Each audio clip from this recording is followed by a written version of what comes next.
Alright, ladies and gentlemen, it's time for the pregame video. First of all, DC and I's website is thedallascowboysshow.tv. My Twitter is @JohnChengo, and DC's Twitter is @DCFanaticsBlog. Alright, you can reach us there all week. Alright, the game is the Ravens versus the Cowboys. I don't know how we're feeling right now. I can clearly see us playing like we usually play when our backs are against the wall, and come in there and play a very good football game and come away with a win. I can also see us come out the way we've come out in the last 3 weeks and go in there and just basically serve dinner up to the Ravens. So I don't know I don't have a feeling of where we're going to go right now. I just have some points that I know that we need to do if we're going to beat the Ravens. The number one and most important point is you gotta be physical. They're not an overwhelmingly talented team like they were before. They're aging a little bit, but the one thing they do have an identity, and they do play physical football. And they intimidate you, and they cause you to get jittery in the pocket. They cause you to turn over that football and things of that sort. So that's the things you have to pull up your jock strap and everything, and go after them as hard as they're coming after you. The Kansas City Chiefs, you saw the game last week. You look at the final score, well, the Chiefs almost beat them. We can do it.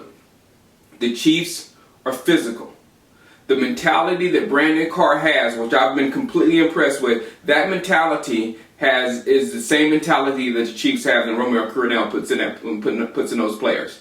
So they came in and they really got in a real fight with the Ravens, and they pushed them, But the Ravens played their game, and the Ravens came out on top. But we have to be physical. We don't have to play their game.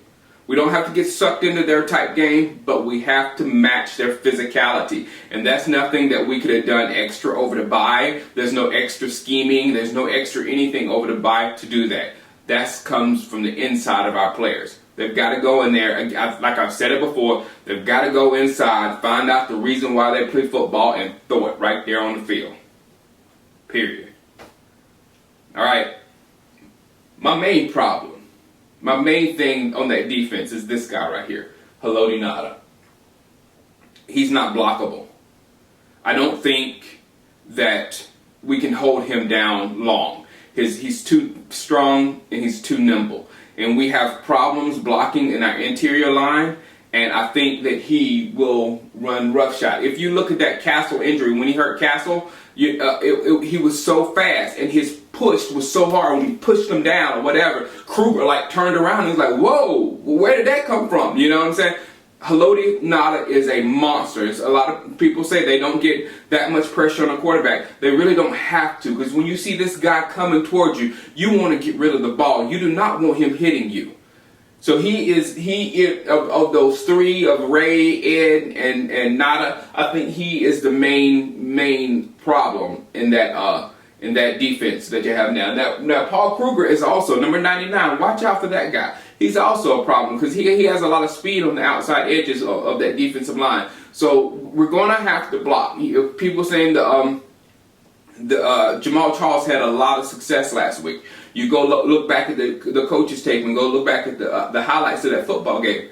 The offensive line was very physical, and they were executing their blocks tremendously. There was one run where it was double tight ends on one side, and everybody put a hat on someone. You look at our run game, and sometimes our offensive line hit people, and sometimes they don't. They just run over there and look like they're hitting these. The Kansas City Chiefs, they had contact on everyone, and there was not indecisiveness by Jamal Charles. Jamal Charles hit the hole running. He didn't go look for a hole to open up for him to run through. He knew that his guys were going to block, and he hit that hole, and that's how they neutralized Haloti Ngata. If you get around that dancing around, he's too fast. He's too quick. He's too fast for a big man, and he'll be on you before you know it, and it's going to hurt. He's going to hurt. All right, the Ray Lewis factor. No, Ray Lewis isn't the guy he used to be. He isn't. But he's still the leader, and he's still the motivator that he's always been. That hadn't changed at all. So this week, he's been very focused, and I know he's had that team very focused. He knows that they had some troubles with the run last week, and he already said that the Cowboys shouldn't expect to revive their running game against them. And Vickers said something back, and I appreciate Vickers saying something, but Vickers, you just caused a lot of attention to yourself. Just go out there and do your job. There's no reason to get overly bravado. You're not going to play that much. You know what I'm saying? And then if you don't play well, then you might have written your ticket out of Dallas. You know what I'm saying? So Vickers, just go in there, play hard. Do not get caught up with this guy or whatever, trying to hurt him or getting in a personal match with him, because I know he's not thinking about you. He's thinking about the defense. Now, he did kind of let the cat out of the bag when he was talking to the press about what they were going to do. They're gonna try to keep Tony Romo in the pocket, and I think that's a smart idea. I have issues with Tony Romo when he goes back and tries to read his progressions. Tony Romo's great when he goes up there and he goes kill, and hits the hot routes and stuff like that right off the bump, or when he eludes the pocket and throws and finds Miles or Witten deep. Those are his strengths. His strengths are not going back in the pocket and reading what's going on and taking a pass. And I think that's what they're going to force Tony Romo to do, because they don't have that great of a pass rush, so they can't get after him and flush him like it was. So they're gonna push the middle of the pocket, and then they're going to be waiting on each end for him to try to run out of the pocket and do something. So we'll see what happens there. Ray Lewis, he's still Ray Lewis, and we're still gonna have to watch out for him. The third guy, my baby daddy, Ed Reed. This is going to be big also, because if you remember the Tampa Bay game, and there's plenty of games where Tony Romo eludes the pressure and he throws a long one in the middle of the field and Miles goes up and get it. Well, this is ball hawk number one. This guy will be waiting for stuff like that, and for some reason he knows what a quarterback is going to do before they do it. So when Tony Romo does something like that, he's guaranteed to be out there waiting on it. So I really would suggest Tony Romo not to take that long throw this week. However, this is the only way we're going to win, guys. This is and you want an identity for our football team? This is it. Our identity is big plays. We're only going to score with big plays. We're not going to drive on them. We don't have the offense to drive. We don't have the offense to grind out, long,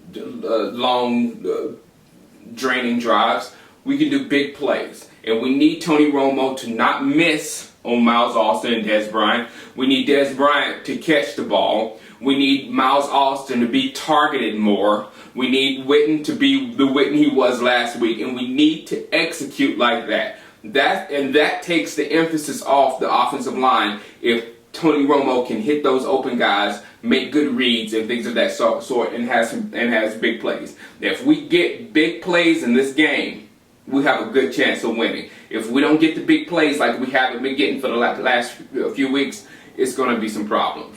Now, versus our defense. Now, I know exactly what the Ravens are going to do for against our defense. I can tell you right now exactly what they're going to do. They're going to do that. Nothing.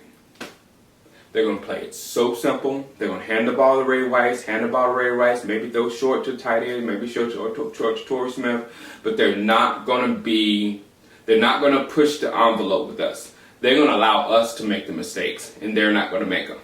And that's a smart way of playing football, you ask me. But that's what they're going to do. So we're going to have to be patient. We're going to have to stay in our rush lanes. We're going to have to make sure Ray Rice doesn't gut our defense and things of that sort. And just play strong and get the ball back so we can allow Tony Romo and our weapons to, make some big plays. There'll probably be no Spencer. So I don't see Spencer on that side. So we're going to need Victor Butler to do what he can. Our biggest comeback, I think, in my opinion, is going to be Kenyon Coleman, not Jay Ratliff. Kenyon Coleman can help stop the run. He's a stout guy there, and him, Brent, Lissamore down there in the middle. They're not great players, but they are big, strong, and they're harder to move. That's why I'm not so sure about Ratliff's return, because I've been making videos. Some of you remember my Keith Overman video I made, 4 years ago, 3 videos, it was like 4 or 5 years ago. Well, I was begging us to not use Rat the way we're using them. And I think we've misused him till we've got him to where he's, very hurt and very damaged. And I said that there's physics involved with him being a nose tackle. It was he likes to play the nose tackle position. It's not about him liking to play the nose tackle position. It's about physics. It's about having a big body that right there that you can't move. And frankly, Josh Brent is doing a decent job. I mean, he's not doing a great job by any means, but he's doing a decent job. And then on top of the decent job, he's a big body and hard to move person. So I don't know how much we're going to use Ratliff. I hope we're just going to use him in passing situations because he's an excellent pass rusher. And hopefully, beating the dead horse here, hopefully we can move him out there to the defensive end position. I just put it out there. I know it's not going to happen. And then Brandon Carr. Wait a minute, hold on. I got to address this. Somebody said I was calling out Brandon Carr last week. And if you would have said that in my face, I would have swung. I swear I would have swung. That was the most ridiculous thing I've ever seen in my life. From the Kool-Aid video, I'm calling out Brandon Carr. For one, I do not call out players. The only time I call out players is when it gets to an extreme point like it did with Des Bryant in that Seattle game. I do not call out players on the regular. I am more respectful to the players than anybody else. I call out coaches and I will call out Jerry Jones anytime I feel like it. But I do not call out the players. And this guy has been doing everything he can for the Dallas Cowboys. He's been doing things that he hadn't done since high school. Whatever he's asked to do, he's doing. So say I'm talking junk about Brandon. I didn't even talk junk about T. New last year. Why am I going to talk junk about Brandon Carr? Backslap you. Woo. All right. But he's got to be very physical in this game because we're going to miss a safety like Barry Church. So they're probably going to use him in the safety position and have him coming down, feeling and using his physicality. We need to be physical on our back end also because when Ray Rice breaks those, gets through those front seven, then he's very shifty or whatever. I saw a stat somewhere where he's averaging like 3.72 yards or 3.74 yards before he's even touched. So they're blocking for him, and then he gets a little head steam, and then Ray Rice gets the job done. So we need our secondary to be very physical and be ready to tackle Ray when he gets through our front seven, if he gets through our front seven. So that's my score. 24-17. If we get some big plays, and we stop and become very physical with their offense because they're not going to do anything. They're not going to throw the ball all over the place. They're not going to try to put up 30, 40 points on us. They're just not going to do it. So if we can get some big plays, we can get enough points to make sure we get more points than them and come away with the victory. I see this clearly if we get all of those steps done. If we don't get those steps done, then I can see this game going really badly also. I can see injuries. I can see us getting hurt from licks from Nada and Ed Reed and things of that sort.